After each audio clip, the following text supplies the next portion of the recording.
I was stirring the pasta sauce when someone started pounding on my door. Not knocking, pounding, like they wanted to break it down. My heart jumped into my throat. Nobody visited me without calling first. I lived in a quiet building where people minded their own business. The pounding came again, harder this time. I turned off the stove and walked slowly to the door. My hands were shaking as I looked through the peephole. The world stopped. Brandon stood there holding a bunch of roses. His dark hair was messier than I remembered, and he looked thinner, but those cold blue eyes were exactly the same. The eyes that used to make me feel so small. I stepped back from the door like it was on fire. 5 years. It had been 5 whole years since I'd seen his face. 5 years since I'd escaped the worst day of my life. "Amelia," his voice came through the door. "I know you're in there. Please, just let me talk to you." My breathing got fast and shallow. I pressed my back against the wall and closed my eyes. This wasn't real. This couldn't be happening. I'd moved 3 states away. I'd changed my last name back to Torres. How did he find me? "Please, honey, I just want to talk. I brought you flowers." Honey. He used to call me that when he wanted something, when he was about to do something cruel and wanted me to think it was love. I heard Gabriel's key in the lock before I remembered he was coming over for dinner. The door opened and he stepped inside, taking off his work boots. Gabriel always took off his shoes. He was thoughtful that way. "Hey, beautiful," he said with his warm smile. "Something smells amazing in here." Then he saw my face. "Amelia? What's wrong?" The pounding started again. "Amelia! Open this door right now." Gabriel's face changed. He moved in front of me without saying a word. Gabriel was tall and broad from years of working with his hands. When he stood protectively in front of people, they stayed protected. "Who is that?" he asked quietly. It's Brandon, my ex-husband." Gabriel nodded once. He understood. I'd told him everything about my past, not all at once, but slowly, over the 2 years we'd been together. Gabriel never pushed me to talk. He just listened when I was ready. He walked to the door and opened it. Brandon's mouth was already open, ready to yell again. But when he saw Gabriel, his whole face went white. The roses in his hand started to shake. Who are you?" Brandon's voice came out like a whisper. I stepped up beside Gabriel. I felt stronger with him next to me. "This is Gabriel, my boyfriend." Brandon's eyes went wide. Then they filled with something ugly. Something that looked like rage mixed with panic. "Boyfriend?" The word came out like he was choking on it. "Amelia, you're my wife. You're married to me." "I was married to you," I said. My voice was steadier than I felt. "That ended the day you left me alone in the middle of nowhere and drove away laughing." Brandon's face got red. "That was just a prank. It was supposed to be funny. You never could take a joke." Gabriel shifted slightly. I could feel the anger coming off him in waves, but his voice stayed calm. "I think you should leave." "I'm not talking to you," Brandon snapped. "I'm talking to my wife." "She's not your wife," Gabriel said. Each word was clear and firm. "She hasn't been your wife for 5 years, and she's asking you to leave."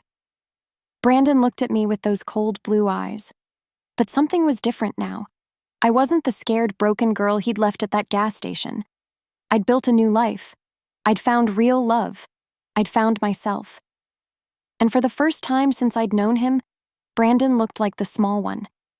6 years ago, I thought I was the luckiest girl in the world. I was working at the public library downtown, helping kids find books and organizing the shelves. It wasn't exciting, but I loved it. The library was quiet and safe. I'd grown up in a small apartment with my mom, and we never had much money. But we had books, and books made everything better. That Tuesday morning, I was on my lunch break at the coffee shop across the street. I always ordered the same thing, a small coffee and a muffin. I was reading while I ate, like always. "Excuse me," a voice said. "Is anyone sitting here?" I looked up and almost choked on my coffee. The most handsome man I'd ever seen was standing by my table. He had perfectly styled dark hair, bright blue eyes, and a smile that made my stomach flutter. He wore an expensive suit that probably cost more than I made in a month.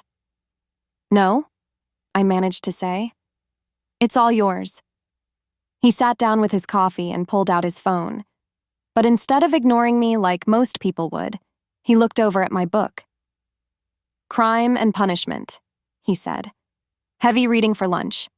I felt my cheeks get hot. I like Russian novels. They're complex. "Smart and beautiful," he said with that amazing smile. "I'm Brandon Mitchell." Amelia Torres. We started talking, and I couldn't believe how interested he seemed in everything I said. He asked about my job, my favorite books, what I did for fun. When I told him I didn't really do much except read and watch movies at home, he looked shocked. "A gorgeous woman like you should be out seeing the world," he said. "Life's too short to spend it all inside." No one had ever called me gorgeous before. The next day, he showed up at the library with a bouquet of roses. The other librarians stared with their mouths open as he walked right up to my desk. "Dinner tonight?" he asked. "I know this amazing Italian place." The restaurant was the fanciest place I'd ever been. The menu didn't even have prices on it. Brandon ordered wine that cost more than my weekly grocery budget. He told me about his family's business, how he'd grown up in a mansion, how he'd traveled all over Europe. "What about you?" he asked. "Tell me about your family." I felt embarrassed talking about our tiny apartment and how my mom cleaned houses to pay for my college, but Brandon listened like it was the most interesting story ever. "You're incredible," he said, reaching across the table to hold my hand. "You worked so hard for everything you have. I admire that." After that, he was everywhere. He showed up at the library every day during my lunch break. He took me to expensive restaurants, bought me clothes I never could have afforded, and made me feel like a princess in a fairy tale. 3 weeks in, he said something that should have worried me. "You know, you're too smart to be stuck in that library forever," he said as we walked out of another fancy restaurant. "You could do so much more with your life." "I like my job," I said. "But don't you want adventure? Don't you want to see what else is out there?" When the waiter brought our check, Brandon snapped his fingers to get his attention. The waiter had been friendly all night, but Brandon barely looked at him. "This service was slow," Brandon said coldly. "We shouldn't have to wait 10 minutes for a check." The waiter apologized, but Brandon didn't seem to care. He left no tip. Walking to his car, I felt uncomfortable. "He was nice," I said quietly. "And the service was fine." Brandon laughed. "Amelia, you're too sweet for your own good. People will walk all over you if you let them. Sometimes you have to show them who's in charge." I told myself he was just having a bad day. Everyone had bad days, right?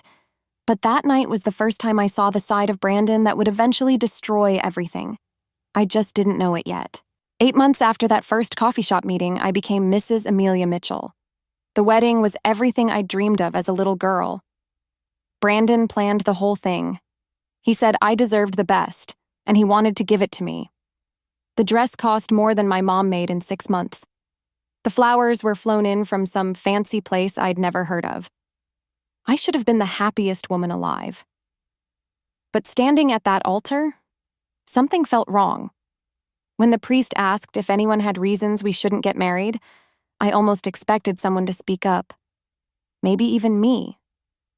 Instead, I said, "I do," and became part of the Mitchell family. Moving into their mansion was like stepping into a different world. The house had 12 bedrooms, a swimming pool, and more bathrooms than I could count. My childhood apartment could have fit in their kitchen. "Welcome home, darling," Helen Mitchell said when Brandon carried me over the threshold. But her smile was as cold as her voice. Helen was a tall, thin woman who wore her gray hair pulled back tight. She looked at me like I was a stray dog Brandon had brought inside. "Thank you, Mrs. Mitchell," I said. "I'm so happy to be part of the family." "It's Helen," she said. and we'll see how long that happiness lasts. Brandon's brothers were waiting in the living room. Tyler was 2 years younger than Brandon, with the same dark hair but meaner eyes. Connor was the youngest at 25, and he had a smile that made my skin crawl. "So this is the famous Amelia," Tyler said, looking me up and down. "Brandon's told us so much about you." "All good things, I hope," I said, trying to laugh. Connor snorted. "Oh, very good things. He told us you quit your job to be a proper wife. How traditional." Heat burned in my cheeks. Yes, I'd quit the library. Brandon said wives shouldn't work when their husbands could provide. He said I deserved to be taken care of, but the way Connor said it made it sound stupid. "Amelia wanted to focus on making our home perfect," Brandon said, putting his arm around me. "She's going to be amazing at it." That first week, I tried so hard to fit in. I cooked Brandon's favorite meals, kept our room spotless, and smiled through every family dinner. But nothing I did was right. Helen criticized everything. My cooking was too plain. My clothes were too casual. I walked too loudly on the marble floors. When I tried to help with household decisions, she'd give me looks that could freeze water. "This is how we've always done things," she'd say. "Perhaps you're not used to our standards." The brothers were worse. They played tricks that weren't funny. They'd move my things so I couldn't find them. They'd accidentally bump into me and spill drinks on my clothes. Once, Connor put salt in the sugar bowl before I made coffee for everyone. When the whole family spit out their coffee and looked disgusted, Connor laughed like it was the funniest thing ever. "Come on, Amelia," Tyler said. "Can't you take a joke?" I looked at Brandon, waiting for him to defend me. Instead, he chuckled and shook his head. "You really are too sensitive, sweetheart," he said. "Boys will be boys." That night, alone in our room, I tried to talk to Brandon about it. "Your brothers don't seem to like me very much," I said carefully. "They're just getting used to having a woman around," Brandon said. "This has been a bachelor house for years. Give them time." But time didn't help. If anything, it got worse. The pranks became meaner. The comments became sharper. And Brandon always took their side. Slowly, I stopped calling my friends. What would I tell them? That my fairy tale marriage was turning into a nightmare? That I felt like a prisoner in a golden cage? I told myself things would get better. I told myself love was supposed to be hard work. I had no idea how much harder it was about to get. "Pack light," Brandon said that Friday morning. "We're going to the family cabin for the weekend. Just the 4 of us, me, you, Tyler, and Connor. It'll be fun." I should have known something was wrong. Brandon's idea of fun usually meant I'd end up hurt or embarrassed somehow. But I was desperate for things to get better between us. Maybe away from Helen and the mansion, we could remember why we fell in love. The cabin was 3 hours away in the mountains. I sat in the front seat next to Brandon while his brothers sat in the back. They were unusually quiet, which should have been another warning sign. "Remember when we brought Ashley up here?" Tyler said after an hour of driving. "Oh man, that was hilarious," Connor laughed. "She cried for like 2 hours. "Who's Ashley?" I asked. "Brandon's ex-girlfriend from high school," Tyler said. "We played the best prank on her." Brandon's hands tightened on the steering wheel. "That's ancient history." But Connor kept talking. "We told her we were going swimming and made her walk to the lake by herself. Then we drove home and left her there overnight. She had to walk 6 miles to the nearest house." My stomach dropped. "You left her alone in the woods? That's terrible." "She was fine," Brandon said quickly. "It was just a joke. She found her way out." "Besides," Tyler added, "she broke up with Brandon the next week. Guess she couldn't take a joke either." The rest of the drive was quiet. I stared out the window at the trees getting thicker and the houses getting farther apart. My hands felt cold even though it was warm in the car. 2 hours later, Brandon pulled into a gas station that looked like it was from 50 years ago. There was nothing else around. just trees and empty roads stretching in both directions. "I need to get gas," Brandon said. "Amelia, can you go grab some snacks? Get those chips Connor likes and some candy bars." "Sure," I said, happy to do something helpful. I went into the tiny store. The old man behind the counter smiled at me while I gathered snacks and drinks. I took my time picking things everyone would like. When I walked back outside with 2 bags of food, the parking spot was empty. I stood there for a full minute, thinking I was confused. Maybe Brandon had moved the car to a different pump, but there was only one pump and no car anywhere. They were gone. My heart started racing.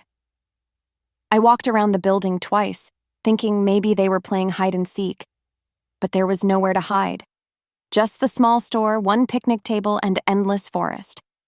I went back inside. "Excuse me," I said to the clerk. "Did you see where the men I came with went?" The old man looked confused. "They drove off about 10 minutes ago. Thought you were with them." "No, they wouldn't leave without me." But even as I said it, I knew they would.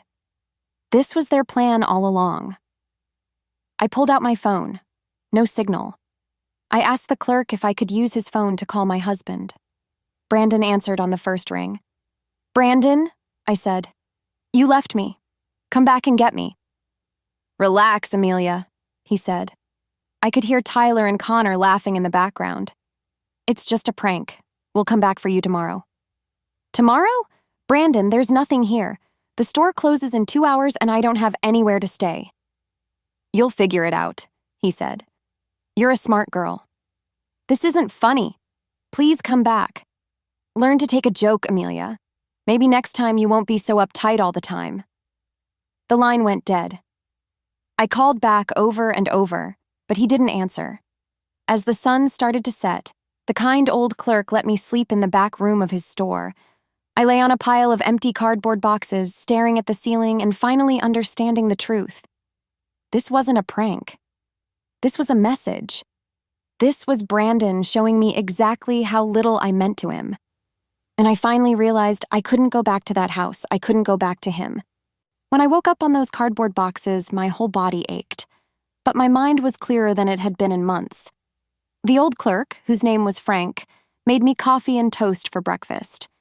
His kindness almost made me cry. I wasn't used to people being nice without wanting something back.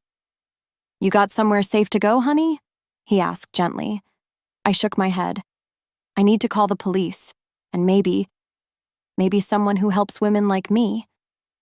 Frank let me use his phone again. The local police officer was a woman named Officer Janet Chen. She drove out to the gas station and listened to my whole story without judging me. "This happens more than you'd think," she said. "Men who think cruelty is funny. But leaving someone stranded like this? That's abandonment. That's a crime."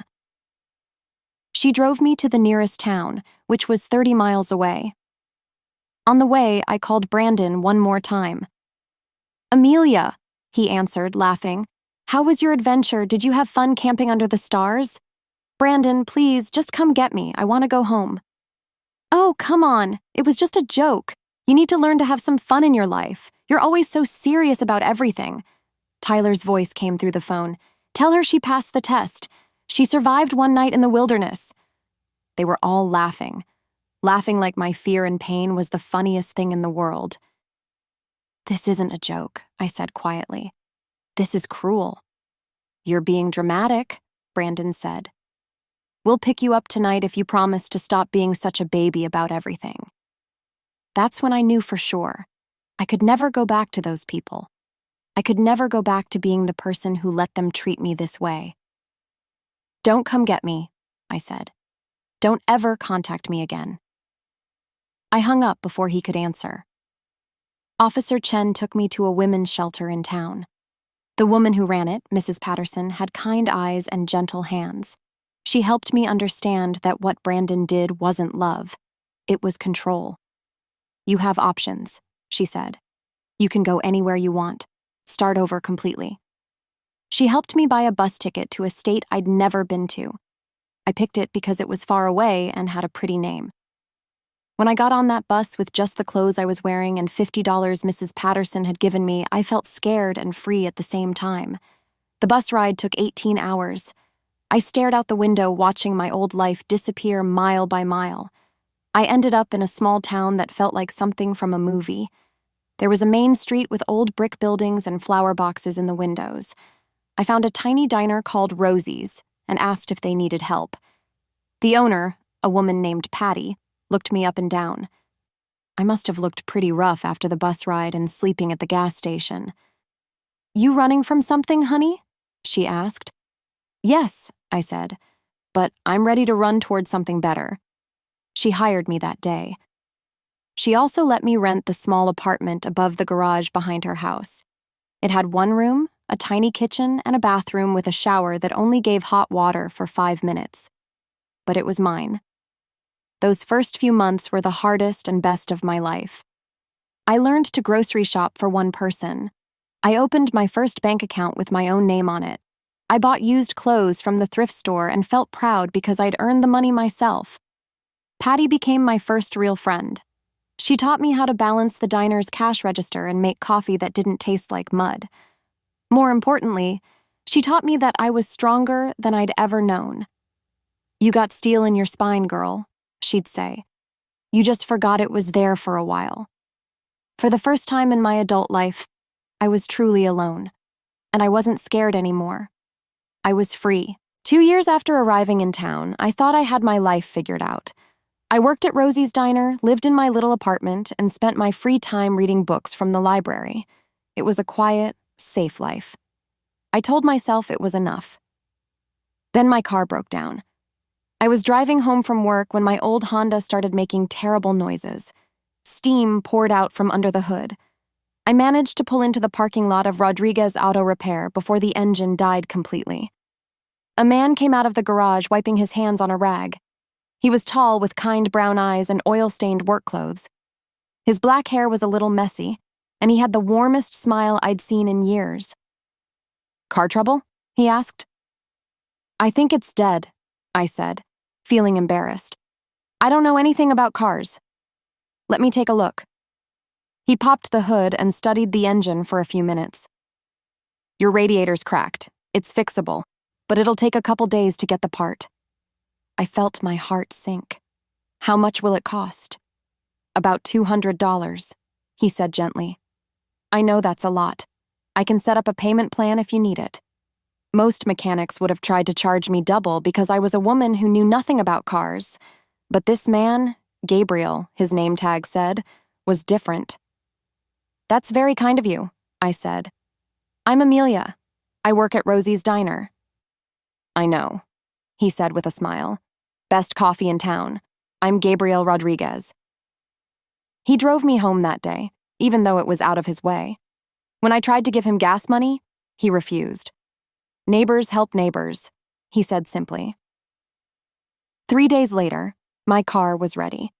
Gabriel had also changed my oil and checked my tires without charging extra. "You need to be safe on the road," he explained when I asked why. That weekend, he showed up at the diner during my shift. "Coffee to go?" I asked. "Actually, I was wondering if you'd like to have dinner sometime. Nothing fancy, just the little Mexican place down the street." My hands started shaking. I hadn't been on a date since Brandon.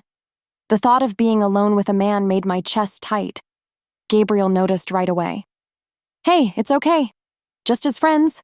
No pressure at all." Something in his voice made me believe him. Okay, as friends. Our first dinner lasted 3 hours. Gabriel told me about growing up in town, about taking over his father's garage, about his love for old cars and terrible movies. He asked about my life, but when I got uncomfortable talking about my past, he smoothly changed the subject. He never pushed. He never demanded answers I wasn't ready to give. Our second date was a picnic in the park. Our third was mini golf, where Gabriel let me win even though he was clearly better at it. Slowly, over months, I started to trust him. Gabriel was different from any man I'd ever known. He listened when I talked. He opened doors not because he thought I was weak, but because he wanted to be kind. When I had nightmares and called him crying at 2 a.m., he drove over just to sit with me until I felt safe again. "You don't have to tell me what happened," he said one night as we sat on my tiny couch. "But I want you to know that whatever it wasn't your fault." 6 months after we met, Gabriel taught me how to change a tire in his garage. "Every woman should know how to do this," he said patiently, showing me where to place the jack. "Cars break down, but you don't have to be helpless." When I got frustrated and started to cry, he just handed me a tissue and waited. "I'm sorry," I said. "I'm not good at this stuff." "You're learning," he said. "That's what matters. You're stronger than you think, Amelia." A year after we met, Gabriel introduced me to his family. His parents welcomed me with huge hugs and insisted I call them Mom and Dad Rodriguez. His sister taught me to make tamales. His nephew climbed into my lap and asked if I was going to marry Uncle Gabriel. For the first time since I was a little girl, I felt like I belonged somewhere. Gabriel never tried to fix me. He just loved me while I fixed myself. Brandon stared at Gabriel and me for a long moment. Then his face twisted into something ugly. "Get out of my way," he said to Gabriel. "I need to talk to my wife alone." "I'm not your wife anymore," I said, stepping forward. "I divorced you 3 years ago. You never even showed up to court." Brandon's eyes went wide. "Divorced? You can't divorce me. I never signed anything." "You didn't have to. When you abandon your spouse and disappear for over 2 years, they can divorce you anyway. It's called abandonment, Brandon. Just like what you did to me at that gas station." Gabriel moved slightly, ready to protect me if Brandon tried anything. But I didn't need protecting anymore. I had found my voice. "You left me alone in the middle of nowhere with no money, no car, and no way home," I continued. "You laughed while I begged you to come back. You called it a prank." "It was just supposed to be funny." Brandon's voice cracked. "You were supposed to learn to take a joke. You were supposed to come home and stop being so sensitive about everything." "I did learn something that day," I said calmly.